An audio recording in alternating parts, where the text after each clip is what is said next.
put this on, it starts. There's no beginning to this thing. It just sort of starts when we talk. Yeah, no problem. So what you're saying is you're recording already? Okay, all right, cool. So I shouldn't say the 7 bad words you can't say on TV or any of that no, stuff. because podcast, they're interesting. This is going to be on iTunes and all that stuff, but it's all served from a website that I made. And so it's a strange thing. You own anything you say, I own anything I say. I'm not too concerned about it. I was really not worried about you stealing my words. It was just of all the concerns I had of you coming over, one was not like, Ken's coming because he wants me to say something that he can steal and trademark and make $1 billion off of. No. First off, I love this office. It kind of reminds me of Chicken's office. Thank you. Well, us guys have made a lot of skateboard stuff. I made a couple million skateboards in my factory over years, and I used to have a 14,000 square foot office and the 12,000 square foot factory. So I had lots of walls covered with lots of stuff. So this is actually incredibly small amounts of the stuff I have stuck in there. I mean, I had hallways with offices. I mean, I have like 1,500 boards of various that was Acme designs. And Acme, Scarecrow, Formula One, standard trucks. I licensed G&S in the 90s. I, made a brand called Channel One with Marty. Marty you Jimenez. licensed G&S, okay. I did, yeah, in the 90s. I had the license from like 92 or 3 to like 95 or 96. So I actually remade the Fiberflex. Hadn't been made in 30 years. So I went to Gordon Plastics, the company that actually originally made the fiberglass, which was a relative of the Gordons. That was they were up in Vista and just watched it all get made. You did it recently, or is that something you did in the past? No, that was in like 95. Bo Brown's idea. We talked about stuff, and he was working with me. Board. It was like, hey, it hadn't been done since the 70s, and here we are in 1995. So we. Let's make one. And so why did that change? Why did people not want their board to flex? That's a really good question. I think flexible boards work best for things like slalom, where you're pumping. So you get a spring back, even riding bank slalom, pump back. But I don't know, as you started riding a pool, you didn't really get a benefit from a board springing back. It's like actually worked against you. It kind of slowed you down. Yeah, you pump and your body sucks in. It's also like when you ride really soft wheels in a pool, like the gummy longboard wheels. Sometimes you see someone drop in and they don't get it. They're like, that's a great board on the sidewalk, and they have no idea why they're only getting halfway up the wall because when they pump, that thing just absorbs and it's like a sponge. Yeah, and that's my brother-in-law, his girlfriend used to ride, it was a flexible board. It was some new company that basically took that idea and reproduced it. But she loved it. She would just cruise, on the hills. That's one of the things where you separate the skateboard industry, where the skateboard industry didn't look at skateboards as skateboards. They looked at like, we're a street company, we're an old company, and then all these longboard companies. And to me, because I guess I've never stopped skateboarding, it's just a skateboard. So I laugh when someone say they're a longboarder. They're a skateboarder, rides a longboard, big deal. So that's been a big detriment to the skateboarding world. Part of the code we were talking about before we hit the record button. The what's that? The code. The code, yeah, the unspoken rules. But the reality is, all the skate parks that are getting built, they're also partially getting built because all those people bought longboards. Because the reason they're getting built is because cities see people riding skateboards. They acknowledge that it's a popular thing. A lot of people need somewhere to go.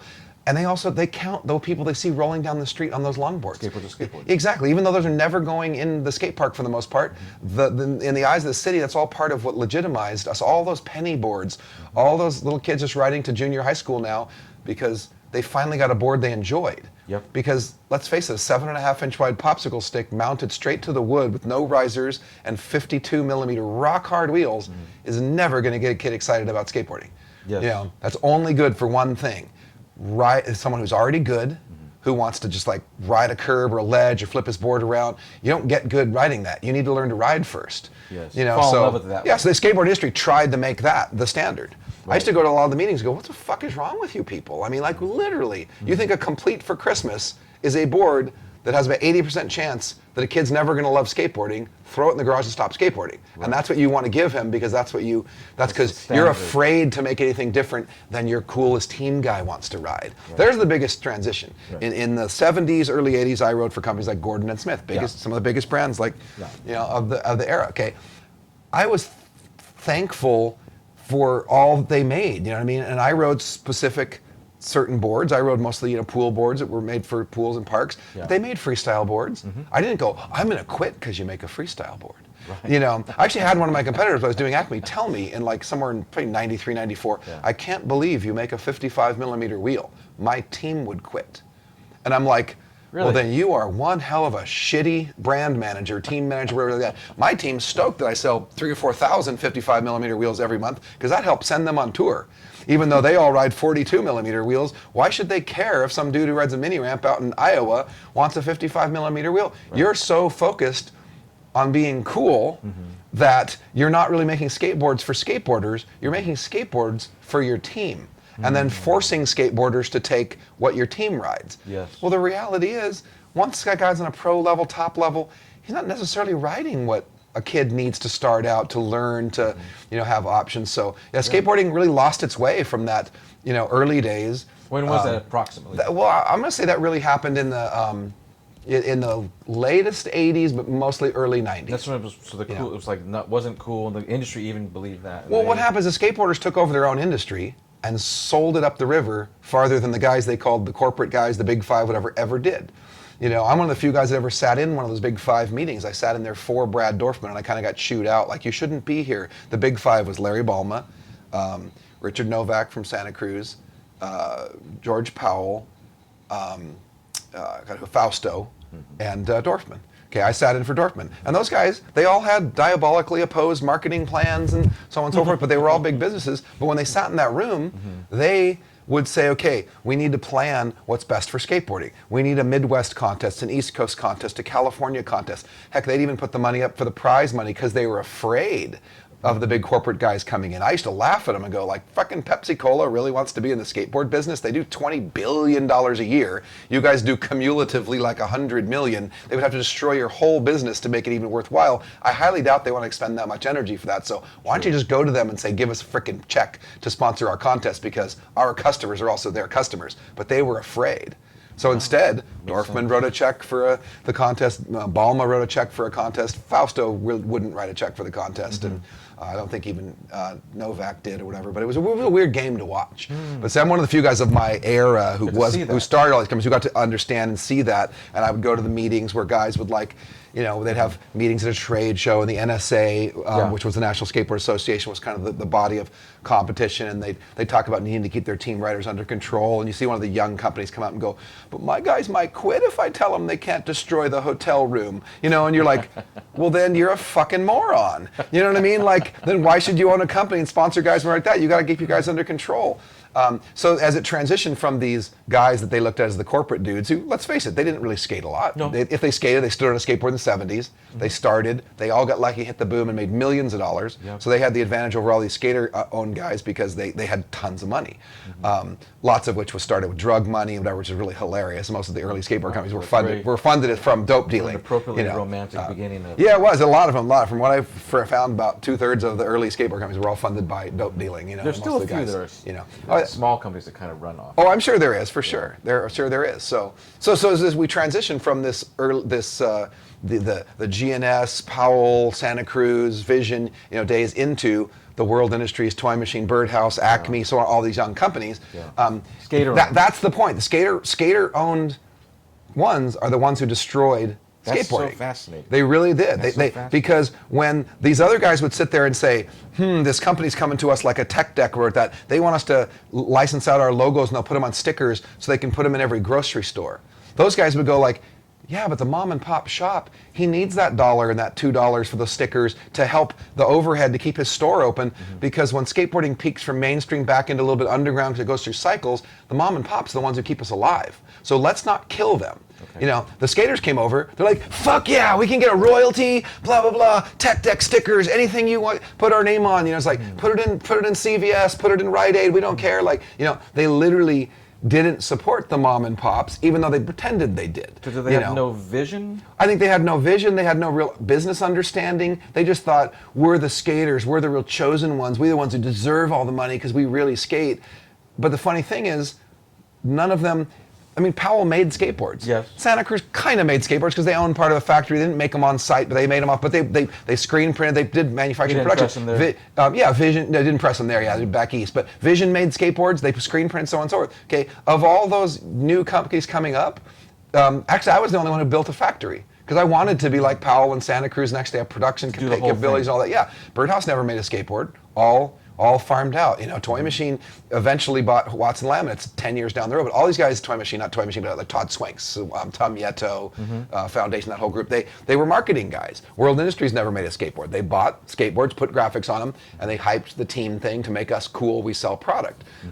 So they didn't do it at all like the last guys. The last guys actually manufactured stuff and brought it to market. And guys like Larry Balma had molds made and got foundries to produce it, brought it back to their factory, grinded the trucks out, sanded them, put them together. You know, Fausto and the guys up there had their foundry. They made the stuff. They did all the finished work. These guys' idea was, no. You have someone else do it. You just arrive it to us in a box, and then we pretend we're manufacturers. You know what I mean? And we basically distribution. It's just distributors, yeah. You know, and then so therefore that's also why it all eventually went to China, because they just wanted more money. Right. They didn't want, like I was getting, you know, when my wood shop was struggling in the late 90s, because it was like, oh, well, your boards are 10 times better than the Chinese, but they're offering me a board for $8.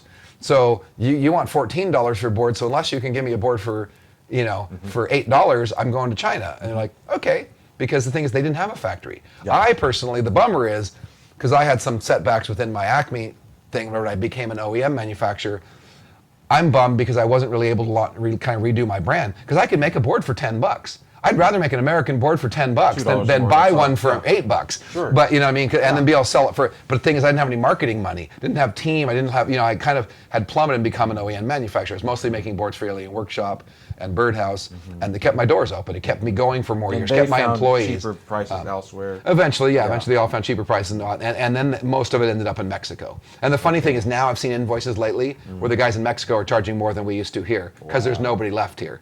So they did what typically happens in a business. Okay. They crush it here. Control. They crush it here, and then they raise the prices back to where they were, so they make a lot more profit. Yeah. So it's just greed seems to drive everything. So of course.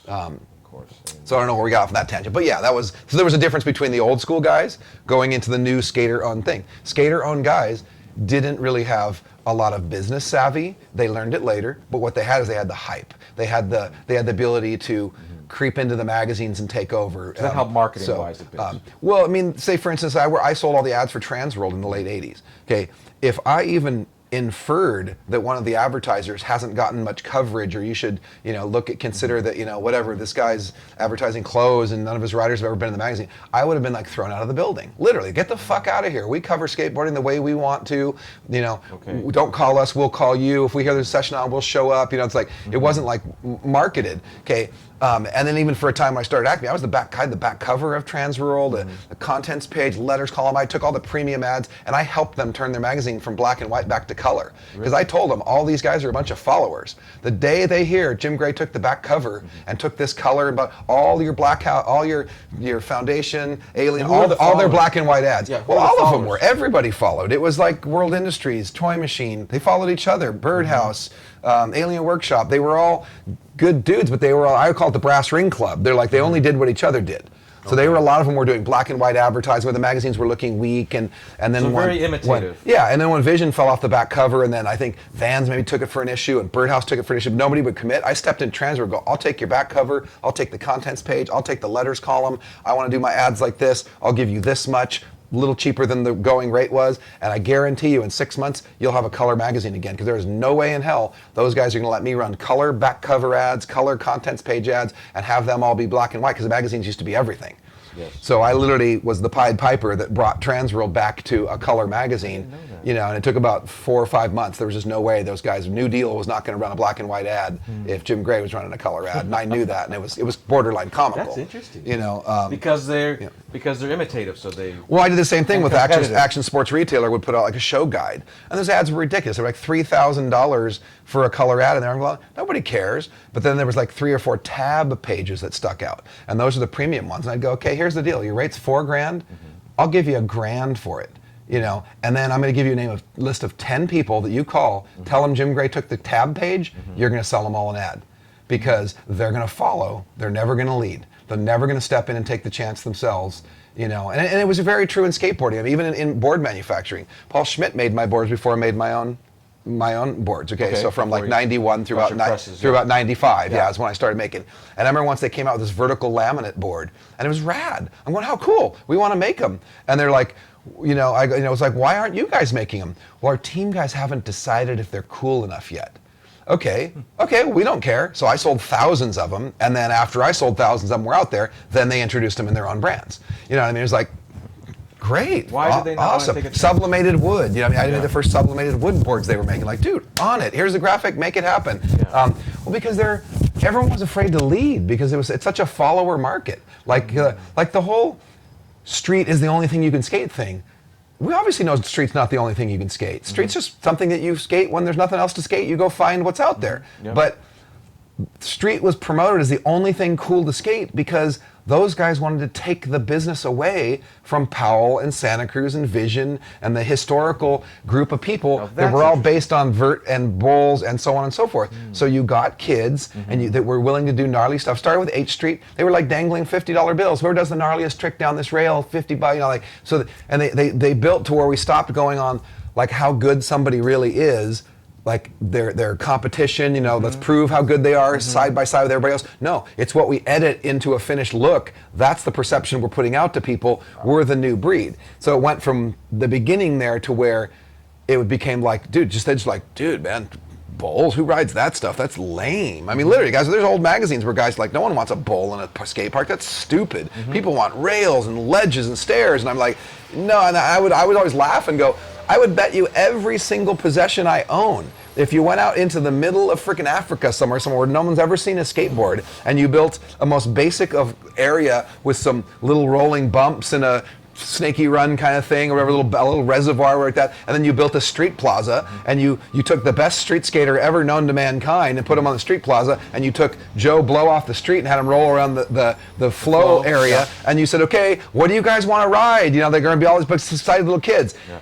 I mean, a couple might walk over the street course and kind of like bash their head against something and not understand what they're supposed to do, and everybody else would get on their butts and start rolling down the reservoir, and they'd be having fun, and so to take it and try to market it like, no, this is what's natural on a skateboard. This is what everyone wants to do. Street skating is what it's all about. It's like that always irritated me. I got nothing against street skating. Some of the guys who street skate are so rad. They're so amazing now. Board control. They do now. Yeah. But when it was all sold as what everyone wanted, the only thing they wanted, whatever that, they didn't. I've won a contest where I've watched 100 guys in a row try a trick over like a little bank corner and miss, and stood while people stood next to me. Is that the way it was? This is the professional skateboarding league here at Venice Skate Park, and I hear ladies walk up and they go, "These guys are professionals." You know what I mean? Like after literally, I've counted. I went to one of those contests at the Paramount Studios they did every year. They made all these obstacles, and I think once I watched some dumb little ledge drop thing like that. Oh, I remember and I watched that, like 75 guys in a row try something and bail. I'm like,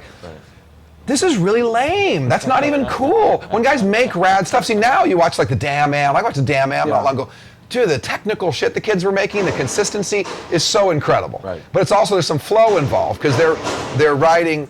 I mean, they're riding a whole course and they're going trick to trick to trick, and you can see the talent. Then you have like Street League where they're basically saying the best skater is the guy who does one trick. I'm like, are you kidding me? Right. Like, I mean, and I always make the joke to others, to whether you call it sports, whatever like that, like gymnastics. Let's look at gymnastics. What's the most exciting? What do you think the 2 or 3 most exciting things are in gymnastics? Gymnastics. Well, let's see. I guess maybe the parallel bars. Okay. Or what is it? The uneven bars where they're uneven bars, floor exercises like crazy. Popular, yeah. Okay. All right. So now what's probably still exciting but the most boring one? I'd say vault. Yeah. They just run and do one. Okay. So that's what Street League is. Like it's vault. Hit it and we just sit and watch guys do one trick down one thing over and over again. Do you think anybody would tune in and watch the Olympics or even think that was exciting to watch or not like turn the channel if all we got to watch was 3 hours of vault? No, No. Well, that's how they formatted that, and I don't even get it. Like, are you kidding me? You have there's 7 or something, like 6 or 7 things that add up to your score. One of them is your overall course run. Mm-hmm. The other 6 are single tricks or 2 trick lines. It's like, that's not skateboarding. That's not how we learned skateboarding. We didn't start riding in a ditch and go down the reservoir and go, dude, bro, who hits the first wall, the gnarliest, you win. It's like, no, guy who rides the whole thing and shows us his overall skills. Longer. Yeah. So to think that's who the best skateboarder is ludicrous. It's embarrassing. That's what the format they've proposed for the Olympics. 97% of the world does street contests with like a 45-second or a minute-long run of consistently fluid, because then you really do see the best skateboarder. Okay. But they're proposing for the Olympics the format to be Street League, which is single trick, 1-2 trick. You know, it's like it's so illogical. You're not finding the best skateboarder, and also you're telling everyone around the world who does it the other way, you have to convert to the way we do it. Right. One thing, just because we're political and influential, and we're able to muscle our way and take this over. What do you think? So, what do you suppose they don't want to see a guy do a line in a street sense? They want to see him just one hit. well, because the guys who started it, Yeah. and like Rob Dyrdek's been a very successful guy. I respect a lot of what he's done and so on and so forth. But the reality is, they built their careers as video pro skateboarders. You know, a video pro hits one trick at a time primarily. Does it 100 times till he gets that one really killer one, and goes to the next spot, does the next big gnarly thing, and you know what I mean. And in the end, you get a video edited with a guy riding 10 different gnarly spots, doing one or maybe two really big gnarly tricks. So they think that's what skateboarding is, because they were the generation that was spoon-fed the street's the coolest thing now. You know, so that's all they know, so they continue to do it. Guys like me, they were around. I watched freestyle, street, parks, banks, bowls, pools. You know, like I kind of get the realities of each of them. What's good and bad. There's boring parts of vert ramps. There's boring. There's more exciting parts of pool skating and not, and but I'm not, like, I would never build a skate park that had only bowls just because I like riding bowls. That would be uncool. That would be lame. Right. You know what I mean? Doesn't But make there's a sense. lot of street guys that want to just build a plaza because they say bowls are lame. Well, that's dumb. Right. You know what I mean? Like, why would you ever? I get bummed if I go to a skate park and I want to ride it, because I'll go to any skate park and try it out. And there's one where you can't even do a lap around it because everything runs into a wall, drops off, something like that. Like, man, that's not even the foundation of what skateboarding is. Skateboarding is about rolling on a skateboard. It's about movement and motion. Right. Tricks are like an add-on to that. You know what I mean? I'm so good at rolling in motion. Now I'm going to do some tricks. Yes. We try to tell people, no. Who cares what rolling, how good your rolling is? Just do a trick. Yeah. Sit around. People will it'll like they're playing hippity hop. They just sit there, just flip their board all day long, and that's okay. But to be honest, I've watched a whole lot of kids spend a whole day skateboarding, and I've seen that they didn't have any fun, because their whole focus was on me and my buddies gotta hit this ledge 100 times till we pull that one trick. And I'm going, dude, and the first time I drop in that bowl and do a big stand-up frontside grind, I already started out happy. Like, how could you want to skate something that, even if you land it, is like only like an okay feeling at best? It's just the reward that your buddies say you're cool now. Well, and you said too that they've seen that as their video. Well, it's been example. spoon-fed to them. I didn't finish that thing with the magazines. Okay, so the magazines were like, I couldn't tell them as an employee of the magazine. They'd tell me, "How dare you tell me what to cover in the magazine?" Right. And then come mid to late '90s, they ran 20-page articles that said the Zero Tour across America. They put their logo on every page. So if Jamie Thomas called up and said, "I'm taking the team on tour," they'd send a photographer. And if you went into the actual offices, we would literally go. And like, it's just a Wednesday, and there would be team manager for Zero, team guy for Vans, whatever like that. They're all lunching with everybody. I mean, it turned into the bros took over. Now those guys basically told them what they were going to cover. So magazines converted from editorial to advertorial. It was all based on. I like that. Advertorial. It's actually a term that they call. It's very common in the auto industry, whatever like that. They just get advertorial. I mean, they just friggin' Ford says, "I'm running ads in your magazine. I expect an interview at a man." Well, skateboarding was a lot more pure until the '90s. Skateboarding was pretty much the guys were like, no, we cover rad skateboarding. You know what I mean? And you follow what we cover. You don't like it, fuck off. You know what I mean? But then it became like, now the skaters took over, and the skaters go, we don't want pure anymore. We want controlled, illicit, fucking backdoor, backhanded, keep people out, I mean, literally, they told guys, if you put longboards in the magazine, we'll pull our ads out. If you do, People said that. Oh, absolutely. I believe it. Yeah. It was like, wow, I mean, one of the funniest things I've ever heard in skateboarding was I went to, in skateboarding, but in the skateboard industry, in the culture, I went to one of those I Ask summits. And they had a thing about new media, and there was a bunch of guys. Term, new media. New media, which is digital. Let's face it. So new media is now, a new world. And they were up there. I think Steve Barra from the Barracks was there, and some guy from Etnies, and there's a whole panel. 100 people from the industry, maybe more. And someone asked, I think they asked Steve Barra. They said, what. With longboarding's popularity, I mean, some could say it's as much as 50% of the market right now. Would you ever see, covering longboarding on your website or whatever? Okay. And the Barracks is pure street, and I get that. Yep. But if you're I don't know, if you're logical and you really, you really kind of get the world around you, you'd say, well, we're street dudes. We're into street skating, even though Steve Barra started as a vert guy. Irony there. We're street dudes. We're into street skating. Doesn't really interest us. And that's valid, right? We choose not to do that. No one makes a company sell what they want to or promote what they want to or like that. It's like so. But the answer was like, well, I don't know. Have you seen some of those videos? Which was really funny. Like, why would you go to videos? What does that have to do with skateboarding? Some of those dudes, it's almost as bad as rollerblading. I'm like, okay, so you think the whole activity is based on a video you saw. That's just crazy. But then again, that's all they do is promote videos. I mean, that's the whole thing, the whole video culture. But even worse than that, and he goes, I don't know. I mean, I suppose one day, maybe someday some of those guys will become skateboarders. Oh. And I turned around, I remember looking at E.G., who worked at Sector 9, who was at the time the biggest company in skateboarding.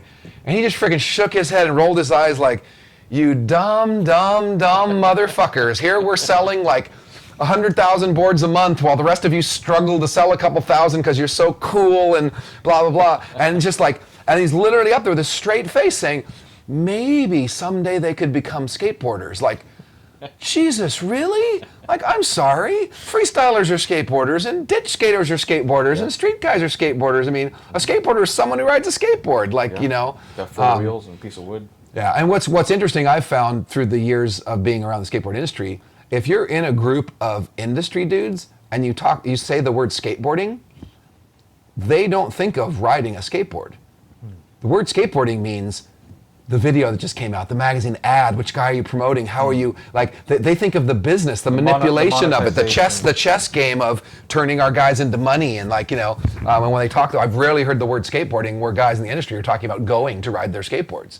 Right. They're talking about skateboarding and how is this business that we can manipulate and play chess and crush other people, step on dude's head because there's a penny on the other side, that's just, that's how pathetic it's gotten.